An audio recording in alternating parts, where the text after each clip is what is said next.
pesquisa que eu e o professor Mário do Museu de Zoologia da USP estamos fazendo está relacionada a entender qual a fauna de mamíferos presente nos diferentes biomas da América do Sul.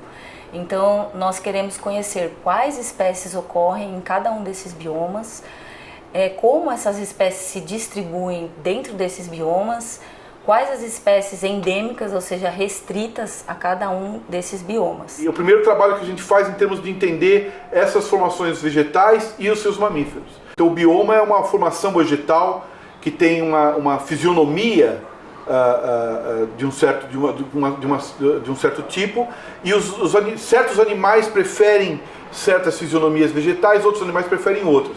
E nós, há algum tempo, estamos trabalhando com essa dicotomia, essa separação entre fauna florestal versus fauna de formações abertas, né?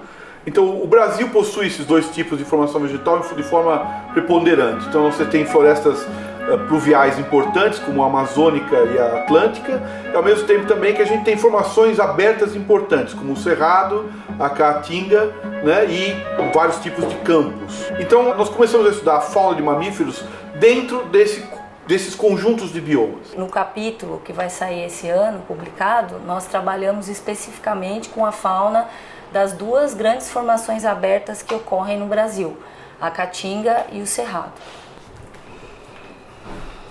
Então, nós começamos tentando responder quantas espécies e quais espécies ocorrem em cada um desses biomas, e nós percebemos que existe uma riqueza muito maior do que era conhecida antes. O número de espécies de animais que vivem nessas formações abertas da América do Sul tropical é maior do que o que se pensava anteriormente. O nosso trabalho conseguiu, inclusive, atualizar esses dados, de modo que a gente tem hoje uma contagem de número de espécies bem mais elevada do que todos os trabalhos que anteriormente lidaram com esse tema.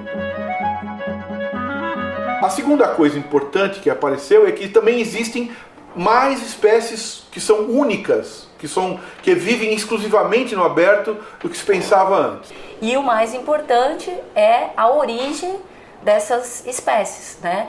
A maioria são espécies irmãs ou relacionadas a linhagens que só ocorrem em outras formações abertas da América do Sul, como no Chaco, nos Andes, né? Então é um componente antigo que está há muito tempo se diferenciando e é adaptado e prefere ocupar essas formações abertas até hoje.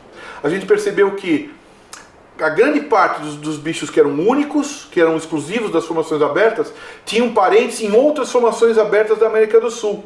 Essas linhagens evolutivas são linhagens do aberto e elas estão representadas aqui. Isso é um pouco diferente do que os outros autores vinham reconhecendo desde então, porque a maior parte das pessoas olhava para essa fauna do cerrado e da caatinga e achava que era uma fauna derivada da floresta, apenas empobrecida, como se você tivesse ficado lá alguma coisinha ali, mas era uma fauna florestal que de repente ficou presa numa formação aberta, mas na verdade a gente viu que não é isso. Existe sim um componente de relações que tem relação de parentesco próxima com os bichos das florestas.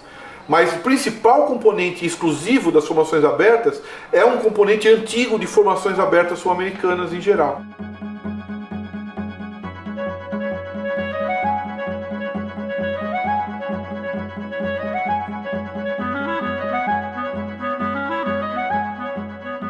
A importância dessa contribuição, ela pode ser vista de várias maneiras. Em termos de conservação, o que é interessante é que o cerrado é a nova fronteira agrícola do Brasil e as pessoas em geral veem o cerrado com uma vegetação, elas dão mais importância para a floresta. E muitas vezes as matas elas são preservadas tanto dentro do cerrado quanto da caatinga, mas as áreas abertas não, né? E como o componente mais antigo que preserva a história desses biomas está relacionado a esses habitats abertos, então chama atenção para a preservação do mosaico de ambientes nesses biomas, não apenas das formações florestais. O segundo componente é teórico, porque na verdade a gente está mostrando, pelo menos para os estudiosos de vertebrados em geral, que esses componentes exclusivos, componentes ditos endêmicos das formações abertas da América do Sul, eles têm uma história antiga e provavelmente independente, em parte, daquela dos componentes florestais. E, portanto, quando a gente analisa esses dois tipos de formação, a gente tem que analisar dois conjuntos faunísticos frequentemente complementares, mas não homogêneos. E futuramente, né, uma das ramificações da nossa linha de pesquisa é levantar também hipóteses filogenéticas de relações de parentescos